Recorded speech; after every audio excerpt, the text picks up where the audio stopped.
Pernahkah kau ke toko buku, perpustakaan, atau taman bacaan? Tidakkah kau merasa istimewa ketika berada di dalamnya? Di sekelilingmu ada berbagai tokoh dari dunia nyata dan hayal, tempat yang pernah kau kunjungi dan yang belum. Informasi dan cerita dari masa lalu, masa kini, dan masa depan. Semua berpadu, semua berada dalam genggamanmu. Saat berada di antara buku, tidakkah kau merasa menjadi raja dan ratu? Ruang dan waktu seolah menyatu tanpa batas. Kau bisa terbang, melintasi sekap negara, dan melewati berbagai zaman. Kau bisa menyelam ke dalam samudera, melayang di angkasa, bercanda dengan aneka satwa, dan berkelana di tengah padatnya kota, juga di rimba raya.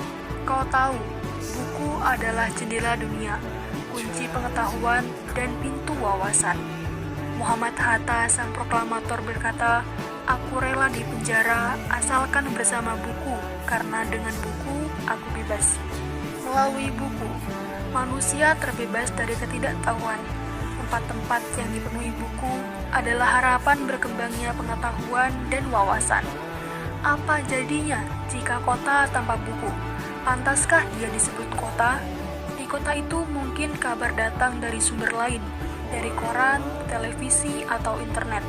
Mungkin informasi dan cerita datang dari cerita nenek moyang, bagai dongeng-dongeng sebelum tidur. Irama warganya pun tiada beda. Bangun pagi, bertebaran di muka bumi untuk berbagai keperluan, untuk kembali pulang siang atau sore harinya. Setelah itu mereka berangkat tidur dan memulai lagi hari berikutnya. Semua serupa. Di dalamnya, buku-buku berderet dalam rak yang tak terjamah. Tiada tangan meraih dan membuka halaman demi halaman dengan sukacita. Mungkin juga ada tumpukan buku di sudut-sudut sekolah yang sepi dan berdebu. Jarang dikunjungi, jarang dibaca. Buku-buku di sana teronggok tanpa nyawa. Bagaimana dengan kotamu? Mungkin kau tinggal di tengah kota yang megah, atau di gang sempit, di desa terpencil, di sisi pesisir, atau di kaki gunung. Adakah perpustakaan, taman bacaan, atau toko buku di dekat rumahmu?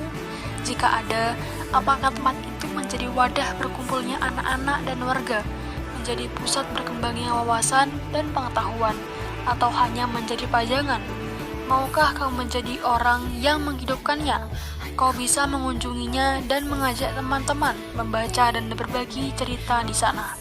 Jadikan tempat itu sumber kegembiraan dan pengetahuan. Jika tempat itu belum ada, maukah kau menjadi orang yang mulai menghadirkannya? Kau bisa memulainya dari sebuah sudut di teras rumahmu. Ajak teman-temanmu memulai langkah baru. Jangan biarkan waktu berlalu tanpa buku. Siapapun dirimu, bersahabatlah dengan buku.